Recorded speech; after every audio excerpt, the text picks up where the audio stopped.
हरे राम, राम राम हरे हरे, हरे कृष्ण कृष्ण कृष्ण हरे हरे, हरे राम राम राम हरे हरे, हरे कृष्ण कृष्ण कृष्ण हरे हरे। जय अम्बे, जय श्री कृष्णा, राधे राधे। आप सबका हार्दिक हार्दिक अभिनंदन। संवाद सेतु में आप सबका स्वागत है। और लॉकडाउन के इस समय में हम सब इस संवाद सेतु का रोज आनंद लेते हैं। तो रोज कोई ना कोई विषय ऐसा होता है जिस पे हम चर्चा करते हैं। और उसी चर्चा में अभी जो हमारा क्रम चल रहा है वो क्रम चल रहा था नाम संकीर्तन का। आज इस जो ये कार्यक्रम हम करते हैं संवाद सेतु का, आज इसका 13वां दिन है। तो 12 दिन कंप्लीट हो चुके हैं आप सबके सहयोग से, और आप सबका जो मुझे प्रेम मिल रहा है। बहुत अच्छे अच्छे प्रश्न आप सब पूछ रहे हैं और मैं उनका उत्तर देने का प्रयास कर रहा हूँ। और रोज हम नए नए विषयों को लेते हैं और उन्हीं विषयों की कड़ी में अभी हम नाम संकीर्तन पर चर्चा कर रहे हैं। तो मेरा ये मानना है कि हमारे जो विषय जो रोज चलेंगे उनके साथ साथ ही हम तात्कालिक जो उत्सव होंगे, तात्कालिक जो विषय होंगे उन पर भी हम चर्चा करेंगे। उनके विषय में भी मैं आपसे चर्चा करूंगा। तो सबसे पहले मैं आपसे कुछ चर्चा करता हूं। मेरे पास कुछ सवाल आए हैं, उन सवालों के विषय में पहले समझते हैं। उसके बाद हम परशुराम जयंती और अक्षय तृतीया पर कुछ चर्चा करेंगे।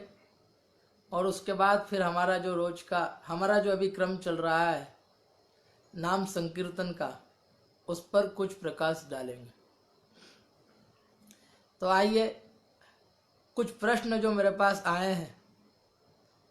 तो सबसे पहले एक प्रश्न मेरे पास आया कि अभी लॉकडाउन का समय चल रहा है, तो लॉकडाउन के समय में हम गोग्रास नहीं दे पा रहे, तो हम क्या करें। प्रश्न ये है कि गो ग्रास नहीं दे पा रहे हैं, क्या करना चाहिए।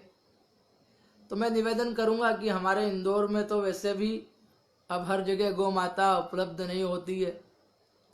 गौशाला में जाकर हम गौ माता को गोग्रास देते हैं। अभी लॉकडाउन चल रहा है तो हमें इस समय गौ माता का स्मरण रोज करना चाहिए। गौ माता का स्मरण करें, और जब लॉकडाउन खुल जाए तब इतने दिन जितने दिन हम गोग्रास नहीं दे पाए, तो उस निमित्त द्रव्य का दान हमें गौशाला में कर देना चाहिए। या गौशाला में जाके वहाँ जितनी गायें हैं, जब भी लॉकडाउन खुले उसके बाद बता रहा हूँ, जितनी गायें हैं उन सब गायों को अपने हाथ से चारा खिलाएं, अपने हाथ से गोग्रास दें। क्योंकि अभी जो स्थिति है वो विषम परिस्थिति है, इसमें कई नियम नहीं हो पा रहे। तो शास्त्र कहते हैं आपातकाले मर्यादा नास्ति। आपातकालीन समय हो तो मर्यादा नहीं रखी जा सकती, शास्त्रों में भी यही कहा है। तो अगर अभी हम गोग्रास नहीं दे पा रहे हैं तो लॉकडाउन खुल जाए, उसके बाद हम इतने दिनों के निमित्त कुछ दान गौशाला में कर दें। उसके अलावा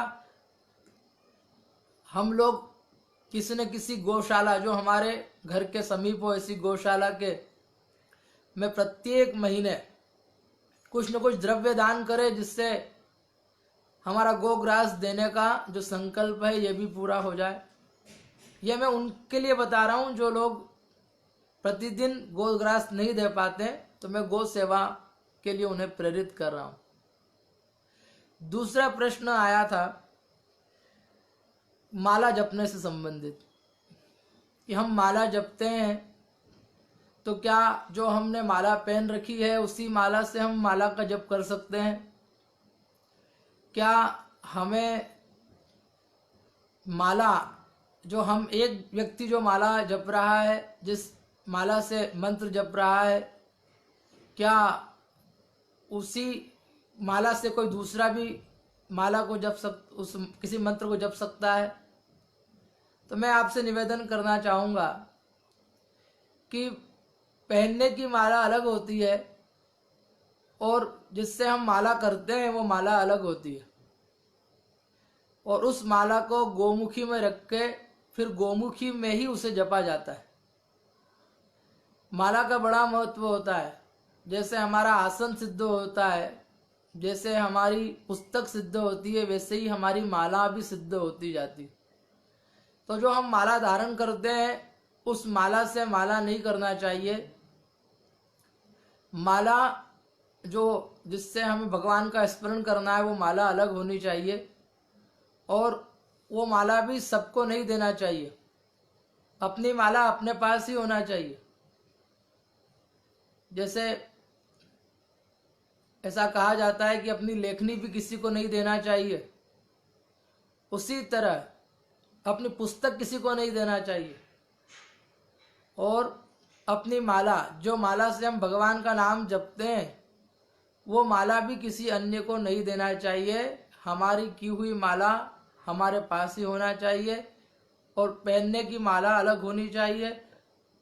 और जिस देवता की आराधना कर रहे हैं उस देवता के अनुसार ही माला होनी चाहिए, तो वो फलदायी होती है, तो वो सिद्धिदायी होती है। नहीं तो वो माला फिर सिद्ध नहीं होती, वो माला हमारे कार्य को पूर्ण नहीं कर पाती। इसलिए माला करते समय कैसे करें उसका भी ध्यान रखना चाहिए। कभी सुमेरु को उलांघना नहीं चाहिए। किन उंगलियों का प्रयोग करके माला करना चाहिए, ये भी एक बड़ा विषय है। हम इसको पूरे जप के विषय में, जब हम जप से संबंधित विषय को उठाएंगे तब इस विषय पर चर्चा करेंगे। आज तो मुख्य प्रश्न यही था कि हमारी माला, क्या हमें दूसरे को माला देना चाहिए? तो हमें अपनी माला किसी और को नहीं देना चाहिए, और जो माला हम पहनते हैं उससे मंत्र जाप नहीं करना चाहिए। मंत्र जाप करते समय दूसरी माला का प्रयोग करके उस माला को भी ढकते हुए किसी मंत्र का जप करना चाहिए। तीसरा प्रश्न आया था, हमारे कर्म का साक्षी कौन है? कौन है जो हमारे कर्म का साक्षी होता है? देखो, आजकल तो ये स्थिति है कि हर स्थान पे सीसीटीवी कैमरे लगे होते हैं। हर जगह सीसीटीवी कैमरे लगाना अनिवार्य जैसा ही हो गया है। लेकिन कई जगह ऐसी होती है जब हम कार्य करते हैं तो हमें कोई नहीं देख रहा होता है, ऐसा हम सोचते हैं। लेकिन वास्तव में तो सबसे बड़ा साक्षी है हमारा आत्म तत्व।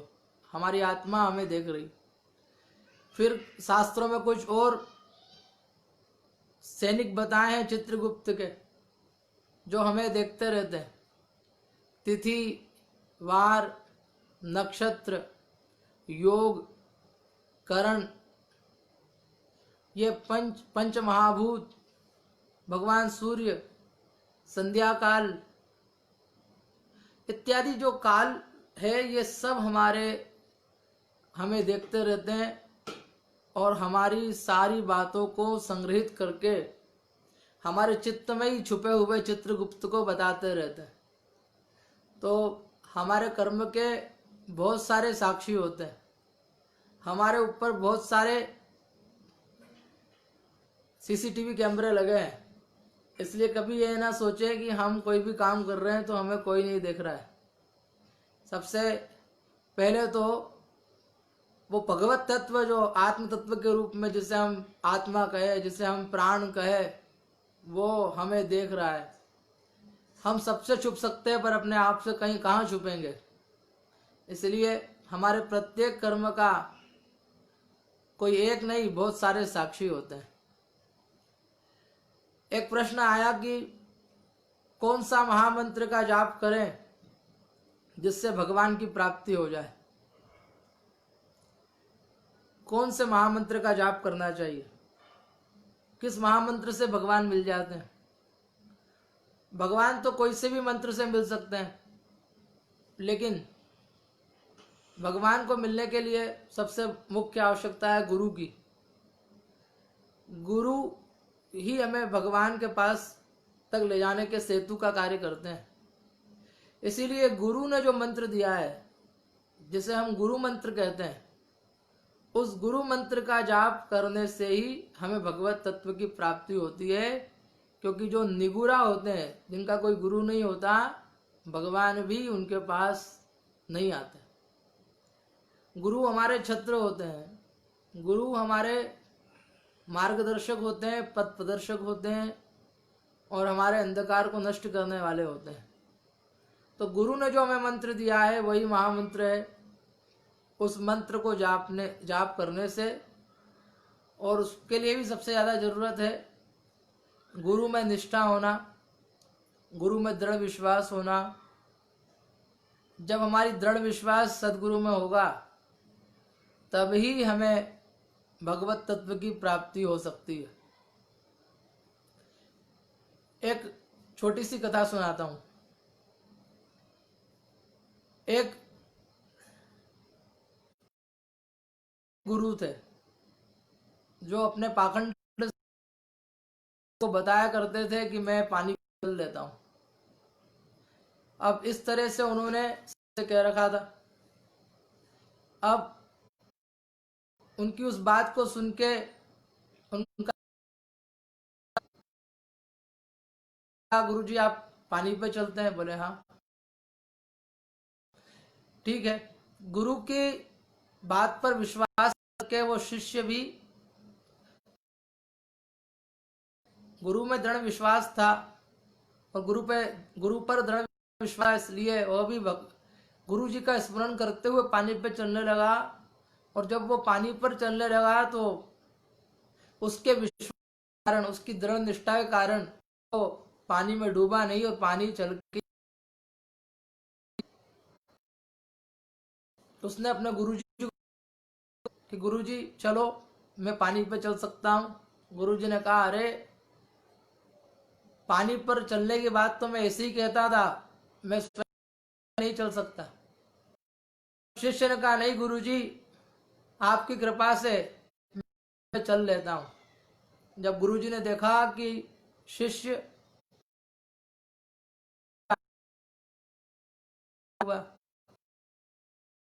करने लगे कि मैं स्वयं तो चल नहीं पाता, तो ये कैसे चल रहा है। तब शिष्य ने कहा कि गुरुजी, मेरी आपके वचनों पर दृढ़ निष्ठा थी, दृढ़ विश्वास था, और उन विश्वास के अनुसार जब मैं जल पर चलने लगा तो वो निष्ठा के कारण मैं चल गया। तो आपके मंत्र में, औषधि में, आपकी विद्या, आपके इष्ट में, हमारे इष्ट में अगर हमारी निष्ठा होगी